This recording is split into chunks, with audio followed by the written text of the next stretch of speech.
Right guys, welcome for the end of March. I've actually uploaded this a bit late, but this is an overview of our end of March Japanese history in 2023. And we've got the Shogunate's done some videos, and Scott from Sengoku Studies has done some videos. So we haven't had Stephen Nojiri this month, but he said he's got a ton of videos on the court on his channel if you want to go over there.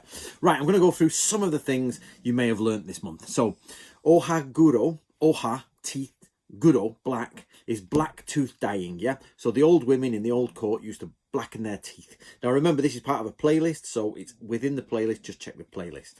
Then we've got something called hikimayu, which is, hiki is to pull. So basically, it's you pull your eyebrows out. It's the old women used to pull their eyebrows out. Not old women, the women in old times. And they used to repaint them higher up, yeah? So they blacken their teeth, pluck out their eyebrows and redo it and reshape their faces. So that's two of the things. We also got mogi, which is actually the coming of age ceremony. So far we've got like girls who blacken their teeth, men as well. You got plucking of eyebrows. Men in the old days used to pluck out their hair, it is said, instead of shaving it. And this is actually from a 17th century document. It says, nowadays we shave our hair. In the old days, we plucked out our hair into chonmage. Can you imagine plucking out all your hair? So we also learnt this month that we've got the Emperor Jimmu was the first legendary emperor. Not sure if he's real, not sure if he's not, but the first emperor of Japan is Jimmu on the official records. Then we also learnt that there's the Nara period, which is the pre-Kyoto period, which means that the capital of Japan used to be in Nara, not in Kyoto, yeah? So everybody says, oh, you know, the old capital. So nowadays it's Tokyo.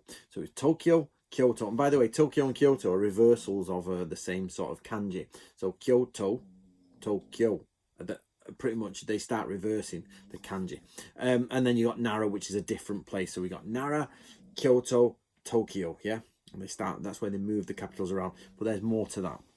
So we've also learned that there's a great influence from the Tang dynasty, which is the 700-800s roughly, and that 700-800s Tang style Chinese influence really impacted on Japan as the samurai were coming about. So we find that there's a lot of Chinese culture from the Tang dynasty. So if you want to do research on Japanese history, learn about the Chinese Tang dynasty. We get a name called Chote, which means morning court. That's the court of the emperor who get up, do their business in the morning and do bugger all in the afternoon. And the people at this court were called the Kuge, the aristocrats. So the aristocrats who run the country.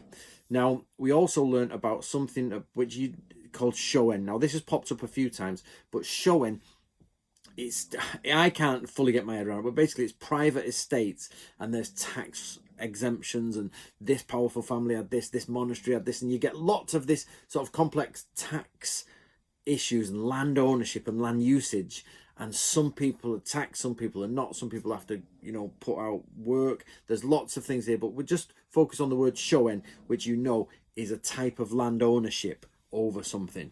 Okay, now it's owned as well by powerful people, so powerful people start grabbing this land and we start to see the emperor declining. But I don't want to go too much into that. Let's just stick with the words and the basics. We also have learned that there's a divide between the samurai and the imperial house and the imperial court. However, we've learned that that divide is not a dead certain divide. It's black at one end, white at the other, and grey all in the middle. So you've got the emperor on one side, you've got what becomes the shogun on the other side, yeah? But what happens here is there's lots of grey areas because some of the people on the samurai side are actually descended from the right in the imperial family. They're actually technically allowed, you know, to be direct imperial descendants. So the emperor has had children, and they've ended up on the samurai side, yeah?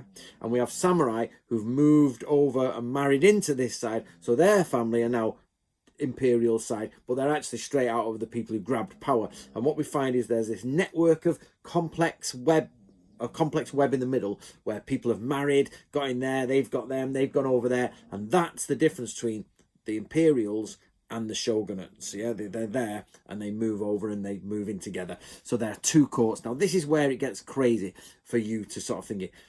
There are two courts. There's the imperial court, there's the samurai court, yeah? And at different periods they have more or less power. Yep. However,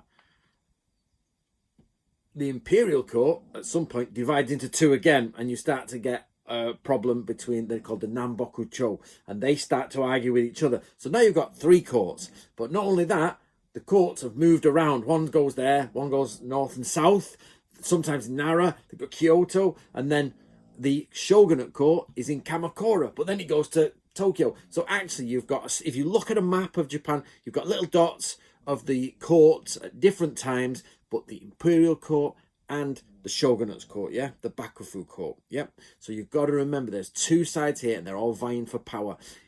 Of course the samurai win out, yep, they win out. And in the middle of all that, you've got all the monasteries, fortified monasteries, different clans vying for their own power, okay? But the main thing you guys have to remember for this video is 1, 2, divide, divide. There's lots of little divisions of the courts or where they end up.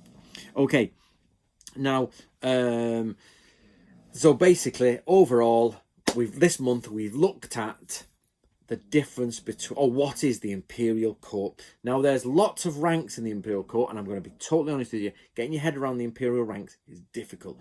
Minister of the left, minister of the right, guards of the north, guards of the south. It's, who's this? You can't wear this armor in the court, you have to do this. The emperor, and I think this is no joke, the emperor used to have his toenails bitten off, not cut off, because you can't touch him with iron and, you know, things like that. And I personally, whether people agree with me or disagree with me, I would say if you want to understand the emperor, you're looking more closely at the Pope. The Pope is closer to the Japanese emperor than a king is. So the Pope is a religious, holy leader at the top.